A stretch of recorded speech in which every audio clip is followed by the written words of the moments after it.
Back down in the low minuses again today. Of course, with that mild the other day, everything is solid ice now.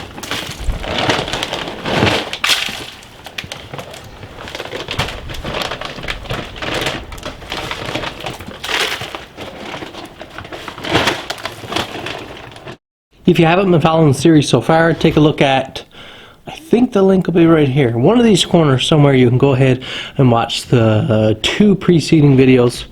But at this point we have two heat treated blades. Now our goals today are to sand these up to a mirror polish, which would be ready for handle scales, and then to prep our handle scales, get them all drilled, sanded, prepped, ready. Then we're going to take them inside and degrease them and glue them up, and then our next video will work from there. So that's the goal right now. Like I said, we're going to start with hand sanding. Going to bring these up to a mirror polish. Let's see how good we can get that polish. If we haven't, remember we hand sanded these before heat treat, got an all nice even 180 grit finish, I think it was. If we didn't ding these around in the forge too much and scratch them up, we should have a nice starting point. We should be able to get back to a clean 180 grit real quick, so that's what I'm going to do right now. Now, one thing that makes a little bit of a difference here is before heat treat, the blade is all that solid 01 annealed steel color, so there's no rust or anything, there's nothing in the cracks, so you do your best to find all the cracks that are, or that, not the cracks, the like scratches that are out of place, and you try to remove them. Now with that black finish, that means every little pore, nook and cranny is filled in with like a black oiled finish. That means that you'll be able to see everything. So anything we missed in our initial sanding will now show up. So you might find sometimes when you go to work like that, you might find some of those scratches that are unfortunate, but you just, and now you've got to work them out with hardened steel, which is much more difficult. God created a quantity before the universe. He created an quantity before humanity. Now the blades look to be in pretty good shape. I did have one or two little nicks that I can see. I just sanded with the 120 again. That was the quickest way with the martensite formed on the finish of the blades, which is much harder than the steel itself. I went with 120 grit just to carve all that off. Now we'll go over to the 180.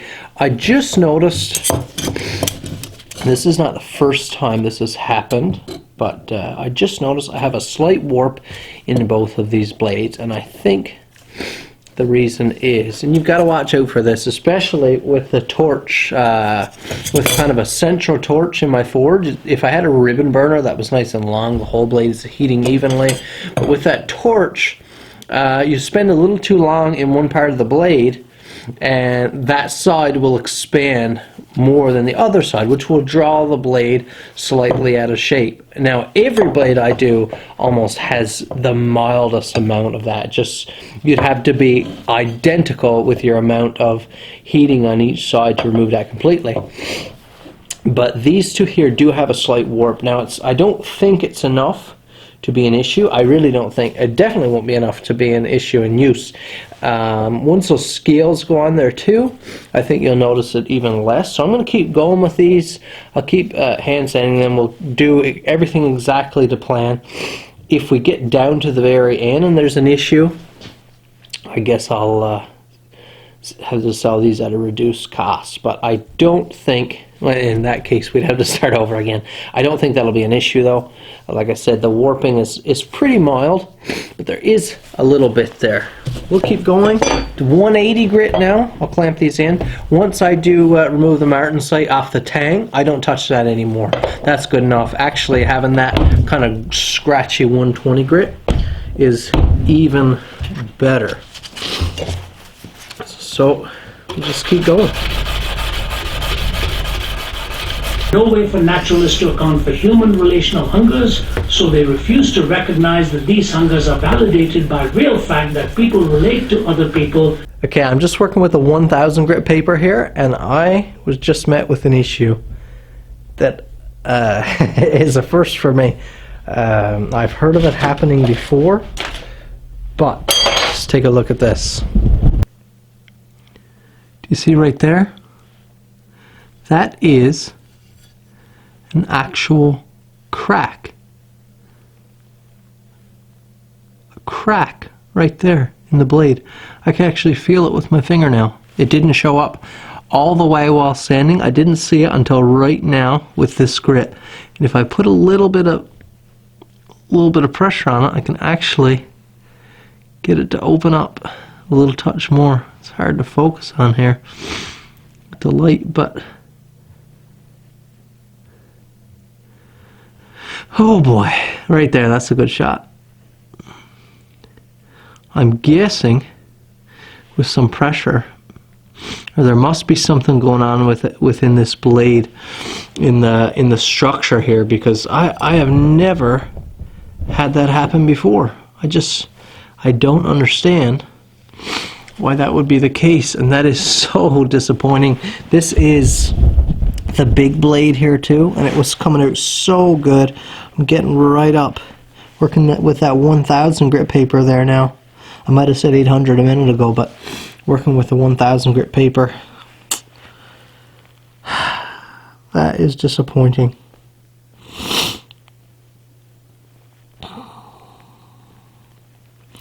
Can't send the blade out with that there. It wraps right around the top. I don't even know how a crack would get in that position unless it's just like a stress fracture, but that is outrageous. I guess I'm going to trace off this pattern here now and start over again. Just wondering what I might be able to do with this blade. Maybe to salvage it, to sell for a cheapo, or... Because if that crack is only up here, I'm wondering if maybe I could, I don't know, grind that away somehow and make this even still. I'm afraid that stress runs all the way down through. You guys can let me know. Let me know in the comments below what you think of that crack, or what you think I might be able to do with this blade still after that. The crack only runs down about probably 3/16 of an inch, and it's right here. I don't know, maybe I could taper this down. I don't know, maybe there's nothing. Either way, I'll trace off the pattern and start over, but that's disappointing. What I'll do right now probably is be done with this for today because I'm annoyed. I'll start again fresh some other day, perhaps tomorrow. We'll cut out a fresh piece of 01 steel and I guess reheat treat, regrind in bevels, re-hand sand. Oh, that's a lot of work. Anyways guys, thanks for watching this video. I'm going to give you a look at the small one here. This is only up to 800 grit at this point, but it is looking lovely. It's going to look nice when it gets up to probably 1,000 or 2,000 grit and then buffed on the buffer. It's going to look incredible. But thank you guys for watching. Hit that like button. Like I said, comment down below. Let me know what you think I should do with this blade just as it is. Subscribe to the channel if you haven't already. And we'll see you in the next video.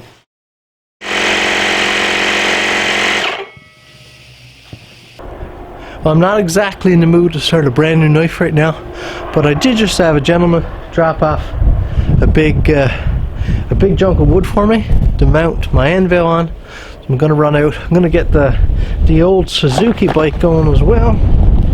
Do a couple things here. I just don't have it in me to start a blade from scratch right now.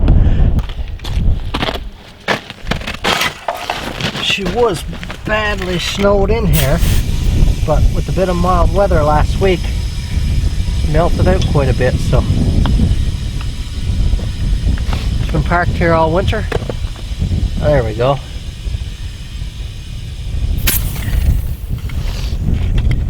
I'm not sure how free of the ice she is. The back on that side is pretty cool now. Let's see if she'll fire up.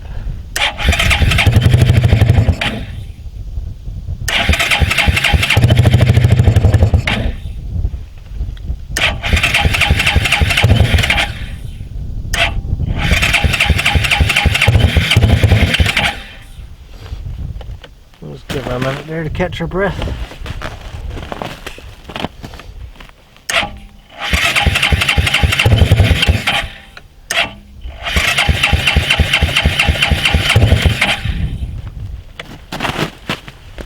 Maybe not, little girl.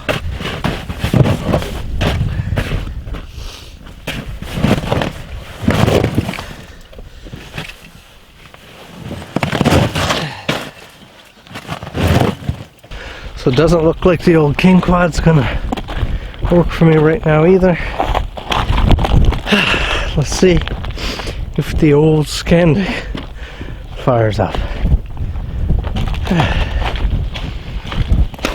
Driveway's covered with ice right now. That's why I don't want to venture dragging that heavy chunk of wood back there with all the ice around.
Now I haven't cut a whole lot of wood in my life.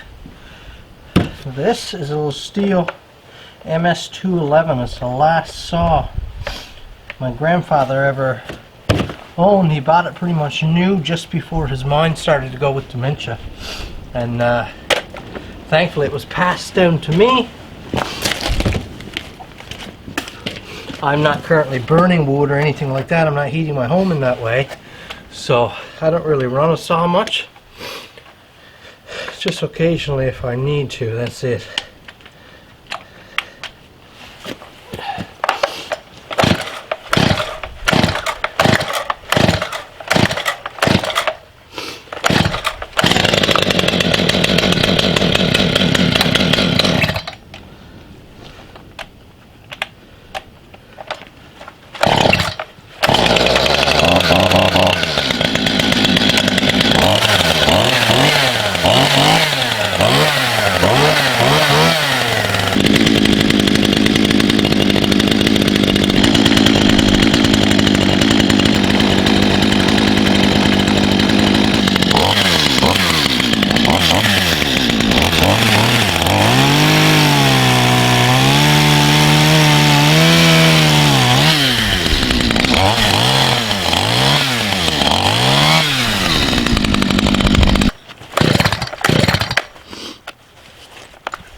Yeehaw, now that's a sensible junk. Enough room to throw a pair of tongs in on there. Face cut came off pretty good. It's not perfectly parallel with the floor, but it's not outrageously bad. I'll probably skim it off, level it off a bit later. But right now, it's at a usable length. And this junk would be great in the future if I end up getting a bigger anvil. It's plenty big to hold that one as well. Okay, this time we're actually signing off. We'll see you in the next video.